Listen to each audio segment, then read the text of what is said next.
त्रिपुरा के अंदर आप लोगों ने पिछले 3 साल में जो मेहनत से, हिम्मत से और बहुत ही परिश्रम से संगठन का जो कामकाज किया है, संगठन को आगे लेके जाने के लिए, औरतों की आवाज को मजबूती से आगे लाने के लिए जो मेहनत करी है, उसके लिए सेंट्रल एग्जीक्यूटिव कमेटी की तरफ से आप सभी को और त्रिपुरा के हमारे सभी कार्यकर्ताओं को बहुत बहुत बधाई।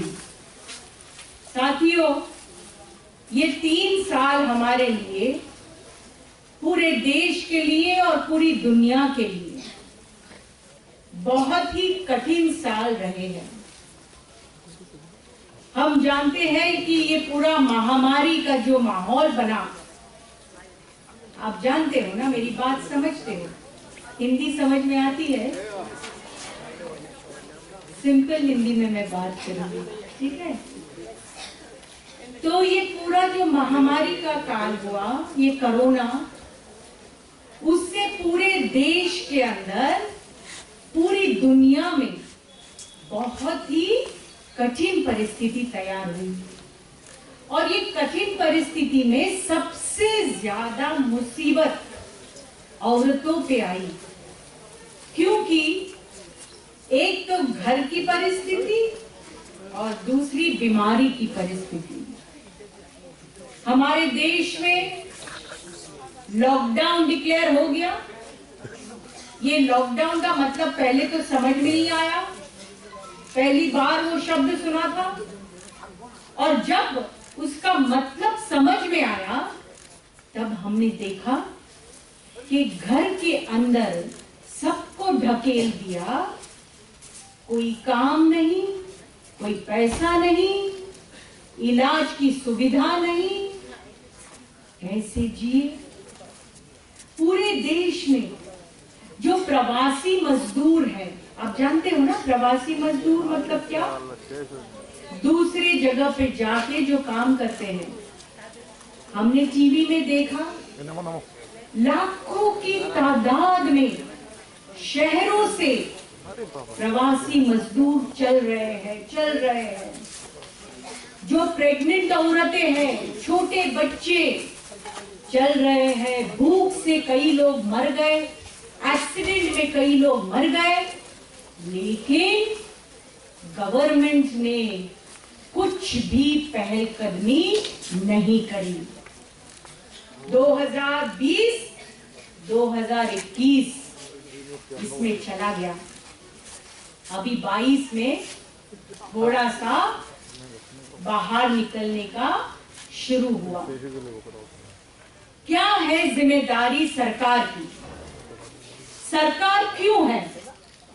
पूरी दुनिया में ये महामारी में 3 देश है जो सबसे ज्यादा लोगों का नुकसान हुआ।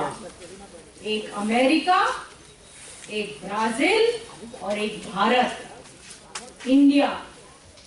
सबसे ज्यादा लोग मरे, सबसे ज्यादा लोग परेशान हुए। और बाकी की दुनिया में क्या हुआ? बाकी की दुनिया में सरकारों ने कुछ तो पहलकदमी करी।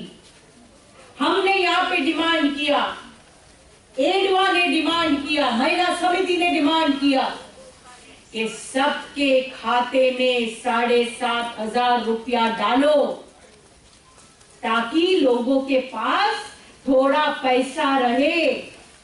कैसे जिंदा रहेंगे लोग?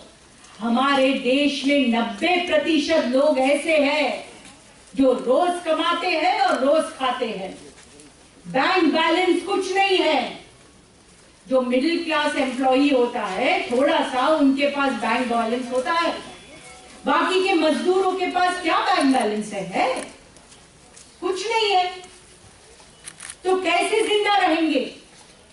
लेकिन आज तक ये बीजेपी की, आरएसएस की सेंट्रल गवर्नमेंट ने एक पैसा नहीं डाला। और औरतों को गुमराह करने के लिए, गुमराह का मतलब समझते हो? गुमराह, गुमराह को बंगाली में क्या कहना? चीट करना, चीटिंग। चीटिंग क्या है? चीटिंग पता है? पता है, हाँ चीटिंग पूछते, ठीक है। तो क्या किया हमारे प्रधानमंत्री ने? जन धन का खाता जो है, जन धन का खाता खोला ना देश में। जन धन के खाते में 3 महीने के लिए औरतों का, कुछ औरतों का, वो भी सभी नहीं, कुछ औरतों के खाते में कितना डाला? पूरा महीने का लिए। बहुत बीजेपी को दया आया औरतों के ऊपर है। 1 महीने का खर्चे के लिए कितना पैसा डाला बताओ? त्रिपुरा में जनधन का खाता है ना? जनधन खाता है कि नहीं औरतों का? जरा फाइंड आउट करो, पूछो, मालूम होना चाहिए हमें। 500 रुपया, 500, 1 महीने के लिए।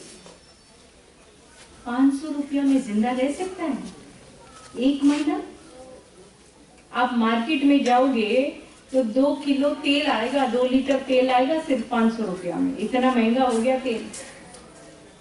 और पूरा महीना हमारे प्रधानमंत्री मोदी जी बोल रहे हैं आप सिर्फ 500 रुपया में जिंदा रहना है। औरतों को बताना पड़ेगा ना, ये शर्म आनी चाहिए बीजेपी वालों को कि आप मजाक कर रहे हो औरतों का, गरीब औरतों का। ये मजाक है, इसका अपमान है, उसकी गरीबी का मजाक कर रहे हो कि आपके 500 रुपए की नोट आपके मुंह पे मार दिया, आप जिंदा रहो इसमें। हमने कहा आप सभी को 10 किलो अनाज मुफ्त दो, क्योंकि अनाज जिंदा रहने के लिए खाने पीने की चीजों की जरूरत होती है। बिना अनाज का इंसान जिंदा नहीं रह सकता है। आप जानते हो आज भारत की स्थिति क्या है? पूरी दुनिया में सबसे ज्यादा भूखे लोग भारत में हैं। और ये एडवा का रिपोर्ट नहीं है, नहीं तो प्रेस वाले बोलेंगे कि हाँ एडवा वाले तो ऐसे ही बोलते हैं। ये रिपोर्ट इंटरनेशनल एजेंसीज का है। ग्लोबल हंगर रिपोर्ट जो आता है, उन्होंने कहा है कि दुनिया में जितने भूखे लोग हैं उससे आधा से ज्यादा एक ही देश में है और वो भारत में है। अभी हमारे 18 कॉन्फ्रेंसेस खत्म हुए हैं, 18, ये 19वां कॉन्फ्रेंस है। और सभी कॉन्फ्रेंसेस में औरतों ने ये बात रखी है कि आज 2 वक्त का चूल्हा नहीं जल रहा है। 50% से ज्यादा लोगों के घरों में ये हकीकत है, खाना बना नहीं पा रहे हैं क्योंकि उनके पास खरीदने के लिए उनके पास कोई क्षमता नहीं बची है। और क्या कर रहे हैं बीजेपी सरकार?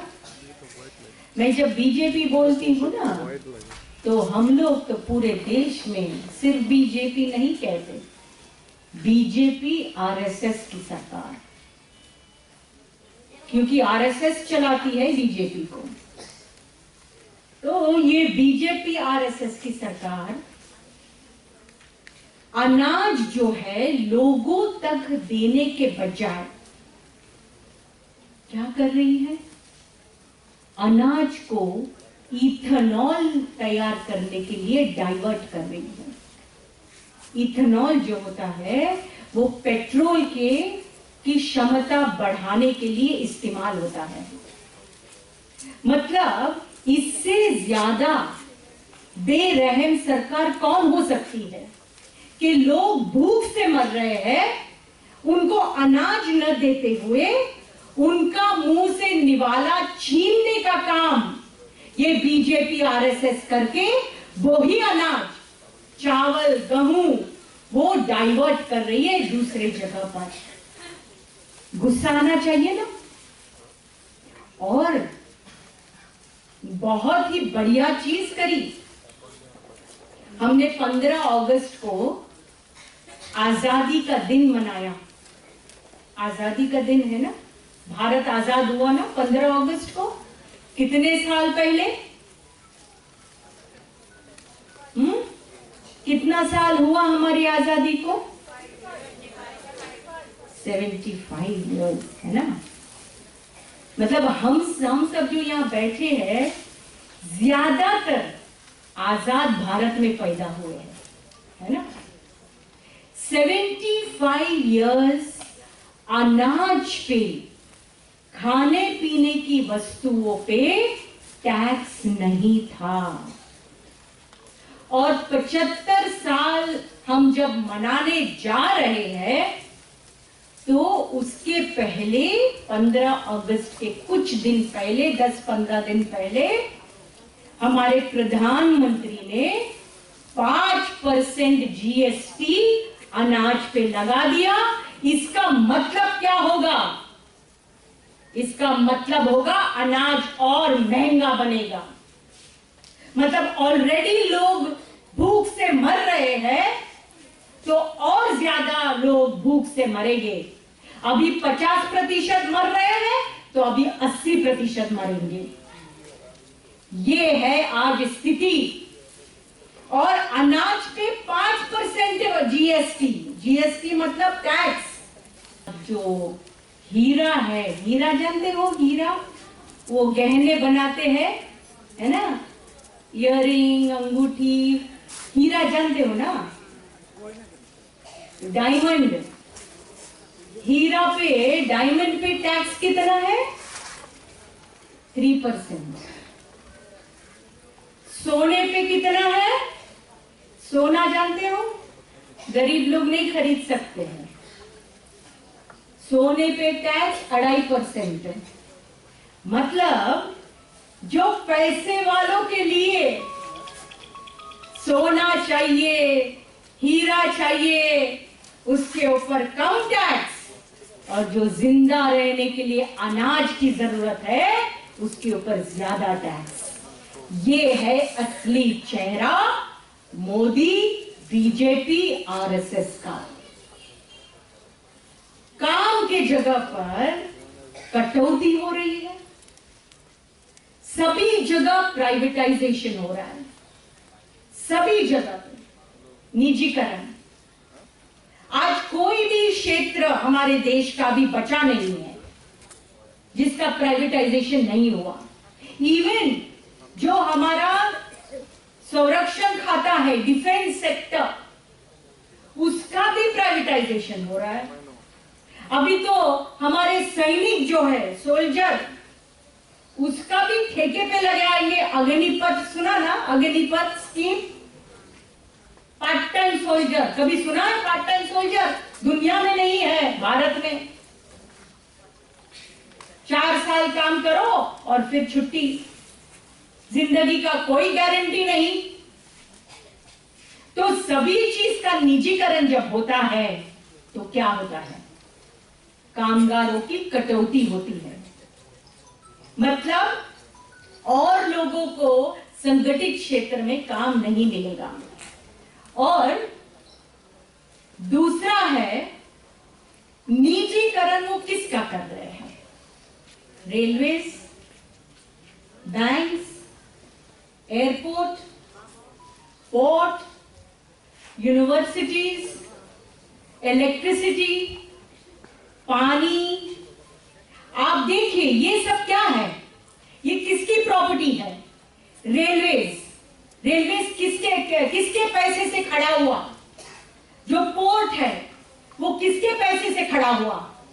आजादी के 75 साल में जो रास्ते हैं, कोर्ट है, ये सभी हमारे भारतीय नागरिकों के पैसे से खड़ा हुआ है। इसका मतलब ये प्रॉपर्टी किसकी है? ये इस देश की प्रॉपर्टी है। और देश की प्रॉपर्टी होने से कौन बेच रहा है? बीजेपी वाला बेच रहा है। हक पहुंचता है उनको बेचने के लिए। अपनी प्रॉपर्टी बेचे ना मोदी जी। है, बीजेपी वालों के पास बहुत पैसा है, बहुत जमीन है, बहुत सारा लूटा है पूरा देश का, वो बेचे अपनी प्रॉपर्टी। देश की प्रॉपर्टी जिसमें हमारे बाप दादा से लेके आज तक जो भी टैक्स हमने भरा है, वो टैक्स का पैसा लगा है उसके अंदर। तब खड़ा हुआ ये रेलवे, तब खड़ी हुई ये यूनिवर्सिटीज, तब खड़ा हुआ ये इंश्योरेंस सेक्टर, और उसको बेच रहे हो आप। बेचने का मतलब कामगारों की कटौती होगी, और उस करने के लिए वो पूरा लेबर का कानून ही बदल रहे। जो हमारा यूनियन बनाने का अधिकार वो खत्म कर दिया। आप जानते हो ना, फैक्ट्री में, स्कूलों में, कॉलेजों में प्रोफेसर लोग, ये जर्नलिस्ट लोग, उनका यूनियन है। हॉस्पिटल्स में नर्स है, डॉक्टर्स है। यूनियन बनाने का अधिकार हमारे संविधान ने हमको दिया है। हमारे हक के लिए लड़ने का अधिकार हमारे संविधान ने हमको दिया है। लेकिन ये मोदी तो जनवाद पे विश्वास नहीं करता और संविधान पे भी विश्वास नहीं करता। इसके लिए पूरा कानून ही बदल दिया। अब 8 घंटा ड्यूटी नहीं होगा। कितना घंटा? 12 घंटा, 14 घंटा, 16 घंटा ड्यूटी। अब 12 घंटा, 15 घंटा अगर ड्यूटी करना पड़े तो क्या होगा? औरतें कम काम करेगी, औरतों का काम ज्यादा छूट जाएगा। क्यों? क्योंकि 15 घंटा ड्यूटी करके फिर बाद में वापस अपने घर में जाके मेहनत करना, घर में काम कौन करता है? औरत को ही करना पड़ता है ना। कैसे करेगी डबल ड्यूटी? मर जाएगी, आराम कब करेगी? तो ज्यादा औरतें काम छोड़ देगी। इसका मतलब आर्थिक रूप से जो आजादी, जो स्वतंत्रता एक औरत को मिलनी चाहिए, वो उसको नहीं मिलने वाली। और औरतों के हकों को मजबूत करने के लिए जो कामगारों ने संघर्ष करके जो कायदे जीते थे, जो कानून बनाए थे, जैसे मैटरनिटी लीव। मैटरनिटी जानते हो ना, बच्चा होने के बाद कुछ समय के लिए छुट्टी लेना, ये हमारा हक है। उसके अंदर कट अभी कई जगह पे औरतें आके हमें कहती हैं, कोई फैक्ट्री में सिर्फ पहला बच्चा होगा ना तो मैटरनिटी लीव, उसके बाद नहीं। दूसरा तीसरे बच्चे के लिए मैटरनिटी लीव नहीं होगा। तो उसके सामने तो 2 ही रास्ता है फिर।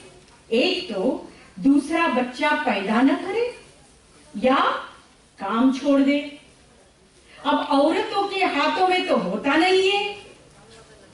कितने बच्चे को जन्म देना वो औरत ही सिर्फ नहीं तय करती ना, वो तो परिवार भी तय करता है।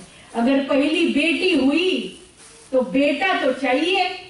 यहाँ त्रिपुरा में भी ऐसा है, बेटा चाहिए। ऐसा है कि ओनली बेटी चलेगा?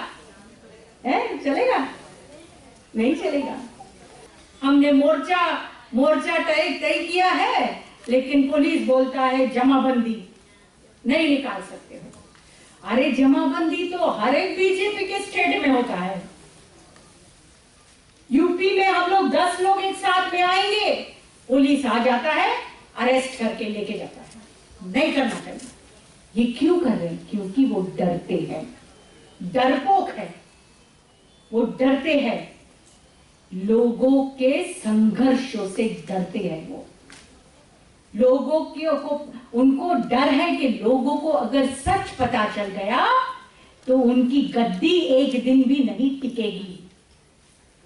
ये जानते हैं वो लोग, इसलिए दहशत का और सरकारी यंत्रणा का वो उपयोग करके, वो इस्तेमाल करके दबाने को कोशिश कर रहे हैं। पूरे देश में आप देखिए क्या कर रहे हैं। जो सच बोलता है, जो हिम्मत रखता है, उसके ऊपर एंटी नेशनल का कानून लगा रहे, यूएपीए लगा रहे। कितने सारे जर्नलिस्ट जेल में बैठे हैं अभी, कितने सारे ह्यूमन राइट एक्टिविस्ट जेल में बैठे हैं। और जो गुंडागर्दी कर रहे हैं वो दिल्ली में, वो अनुराग सक्सेना उनका एक लीडर, मंत्री, कितनी गंदी बातें बोलता है। आप सोचिए, ये उत्तराखंड में हरिद्वार में उनका वो धर्म संसद हुआ, धर्म संसद। धर्म अच्छा होता है ना, अच्छा सिखाता है ना, ऐसे कहते हैं ना लोग, है ना। क्या बोलता है? प्रेम करो, प्यार करो, सबके साथ में इंसानियत से पेश आओ, यही तो सिखाता है ना। लेकिन धर्म संसद में वहां के प्रमुख ने भाषण क्या किया? मारो, काटो, जला डालो।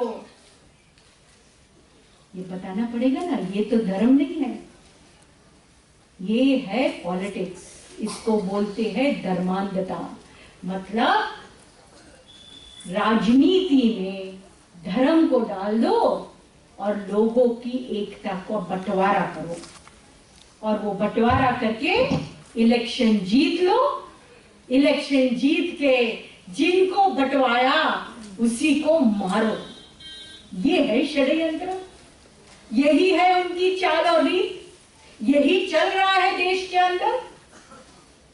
इसलिए आप देखिए, महिलाओं के अधिकार की बात जब ये बोलते हैं तो कितना ये चीटिंग करते हैं।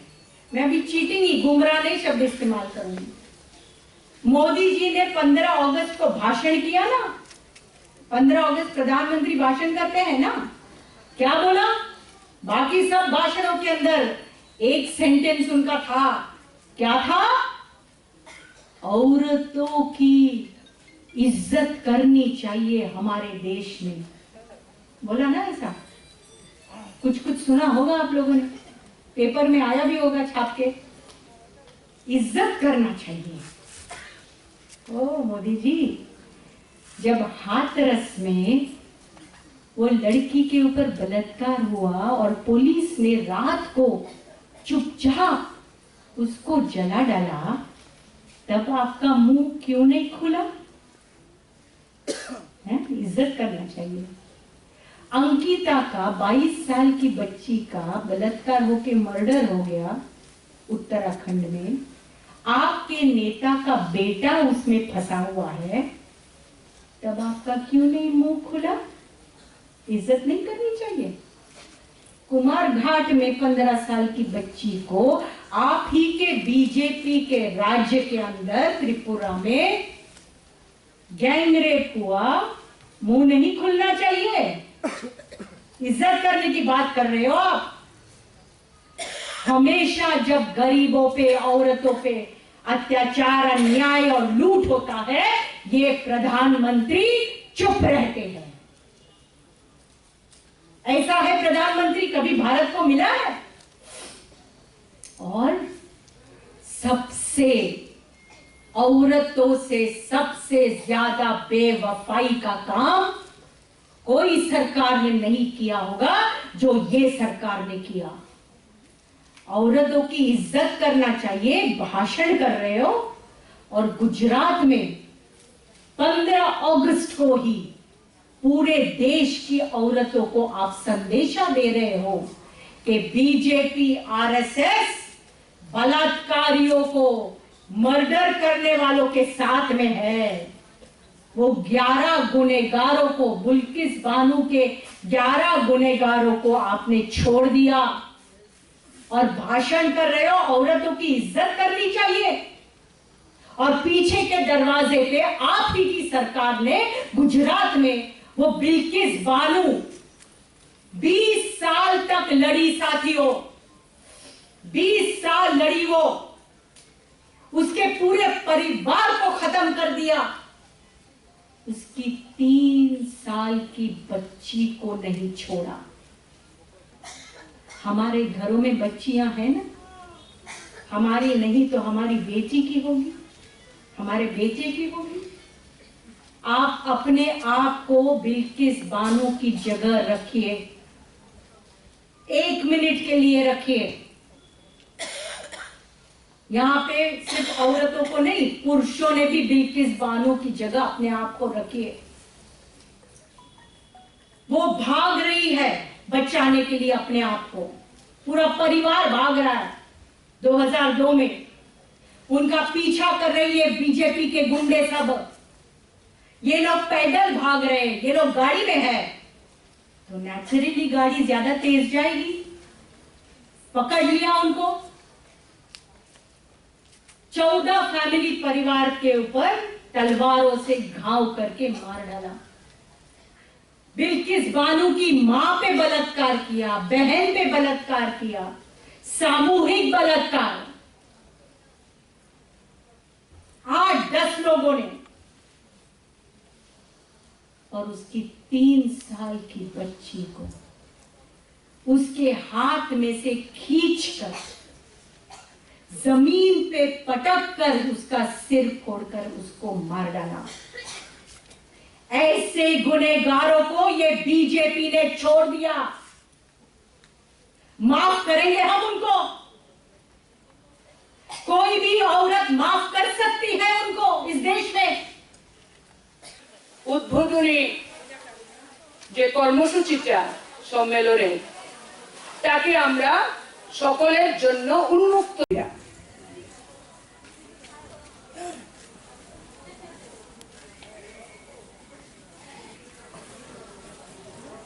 Subscribe to Tripura Info and press the bell icon so that you never miss any latest updates and news on Tripura.